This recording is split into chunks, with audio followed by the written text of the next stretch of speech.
আমার সাথে 32 জন আমার সাথে জেলে আমরা গেছি এবং সহযোদ্ধা তারা সম্মুখ সারিতে থেকে নেতৃত্ব দিয়েছে এবং প্রত্যেকটা আন্দোলন সংগ্রামে আমি তাদেরকে সাথে পেয়েছি। তারা তাদের জীবনের বা ক্যারিয়ারের কথা চিন্তা করেনি। তারা এই যে বৈষম্য বিরোধী ছাত্র আন্দোলন এবং বাংলাদেশের সার্বভৌমত্ব রক্ষার্থে তারা এগিয়ে গেছে।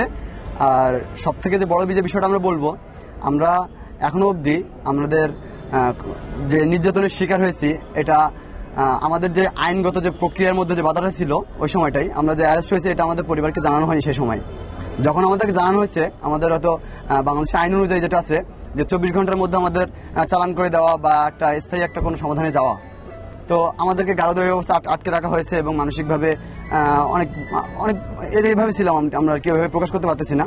ওই সময়টাতে আমরা আমাদের সর্বোচ্চটা হেল্প পেয়েছি। আমাদের স্থানীয় যারা আমাদের বড় ভাই, আমাদের আইনজীবী আছে, তারা নিজেদের ক্যারিয়ারের কথা চিন্তা না করে তারা ওই সময়টাই আমাদের পরিবারের সাথে কন্ট্যাক্ট করছে। পরিবারের সাথে কন্ট্যাক্ট করে তারা আমাদের পরিবারকে জানাইছে যে আমরা অ্যারেস্ট হয়েছে এবং ওকালতনামা পাঠাইছে, এমনকি জেল গেটে পর্যন্ত আমাদের খোঁজখবর নিয়ে তারা আমাদের পাশে ছিল। আমাদের যখন রিমান্ডে বা আমাদের যখন জামিনের জন্য অন্যান্য উকিলরা যখন টাকা পয়সা দাবি করছে, তখন ভাইয়েরা গিয়ে আমাদেরকে বলছে যে ইমরান বা তোমাদের পরিবারকে জানাই দিবা যে আমাদের এই আইনে আমরা কেউ কোনো পারিশ্রমিক নিব না এবং যাবতীয় যে খরচ সবকিছু আমরা বিনামূল্যে করব। আমরা আইনজীবীরাও এই মামলার কারণে অনেক হয়রানির শিকার হয়েছি। এখন আমরা গার্জিয়ানদের কাছ থেকে একটা টাকাও আমরা নেইনি, বরঞ্চ আমরা তাদের যতদূর সম্মান দেওয়ার জন্য চেষ্টা করেছি। যেহেতু তারা একটা বীরেদের জন্ম দিয়েছে, তাদের সেইভাবে আমরা সম্মান দেওয়ার চেষ্টা করেছি। এখন এর পরেও আমাদের প্রশাসনের কিছু লোক এই ছাত্রদের হয়রানি করেছে এবং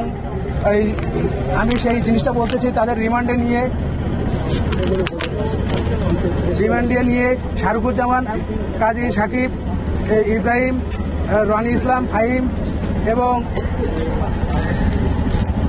আসাদুল্লাহ, জাহিদ হোসেন, রাকিবুল ইসলাম, শেখ নাফিজুল ইসলাম, এদের কাছ থেকে রিমান্ডের নাম করে পুলিশ টাকা নিয়েছে। অবিলম্বে এদের টাকাগুলো যদি ফেরত না দেয় আমরা আইনগত ব্যবস্থা নিব এবং অনেকের মোবাইল এখান থেকে ফেরত পাইনি, সেগুলো ফেরত নেওয়ার যদি প্রশাসন ব্যবস্থা নেয় আমরা অতি শীঘ্র এমনকি এই সপ্তাহের ভিতরে আমরা আইনগত ব্যবস্থা নিব।